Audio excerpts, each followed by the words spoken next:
Minister Fidan's statements on the Strait of Hormuz and Lebanon bears a lie here. An operation to destroy Lebanon is underway. Foreign Minister Hakan Fidan made striking remarks regarding the transit crisis in the Strait of Hormuz and the attempted occupation of Lebanon. Foreign Minister Hakan Fidan appeared as a guest on the AA Editorial Desk and provided comprehensive remarks on Turkish foreign policy and global developments. Addressing one of the most notable topics on the agenda, Israel's regional strategies, Fidan stated, "After Iran, Israel cannot survive without an enemy. We see that not only Netanyahu but also those in the opposition are seeking to declare Turkey a new enemy. This is an issue being attempted to be turned into a state strategy." He said, "U.S. and Iran are sincere about the ceasefire, assessing the diplomatic efforts aimed at ending regional conflicts." Minister Fidan touched on the nuclear and ceasefire negotiations between the U.S. and Iran.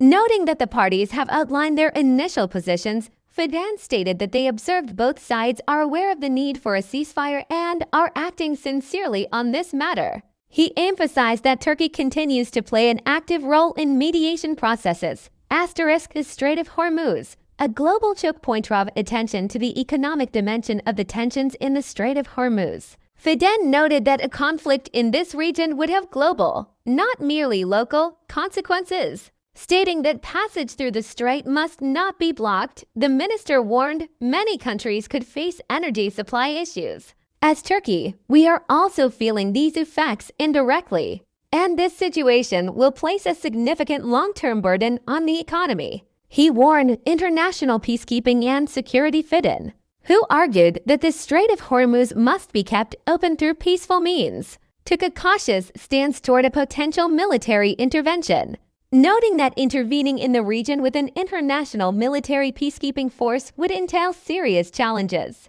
The minister underscored that the solution must be achieved through negotiation and dialogue, not military means. Trump invited to the NATO summit in Ankara, noting that the NATO summit to be held in Ankara holds historic significance. Fidan announced that U.S. President Donald Trump has been invited to the summit. Stating that Trump's participation is expected, Fidan said, "NATO countries must turn this into an opportunity."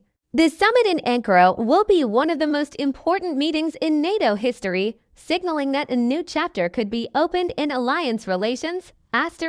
Israel's policy toward Lebanon and Syria, describing Israel's attacks on Lebanon as regional expansionism.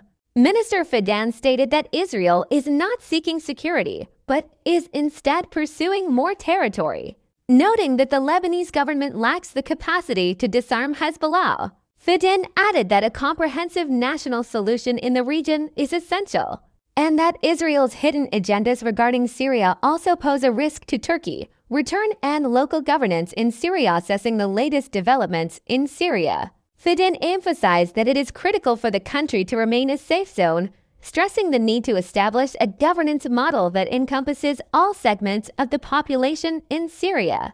The minister added that the return of refugees is continuing, albeit slowly, and that the fight against the SDF is proceeding as planned. The Eastern Mediterranean and relations with Greece, warning against the trilateral alliance between Greece, Southern Cyprus, and Israel. Fidan stated that they are closely monitoring projects aimed at encircling Turkey, noting that efforts by this alliance to include other countries have been thwarted. Fidan reminded that Turkey will not compromise on its rights in the Eastern Mediterranean, saying, "I hope Greece will abandon its mistakes." Assessing the latest developments in Syria, Fidan stated that it is critical for the country to remain a safe zone, emphasizing the need to establish a governance model that encompasses all segments of the population in Syria. The minister added that the return of refugees is continuing to increase, albeit slowly, and that the fight against the SDF is proceeding as planned.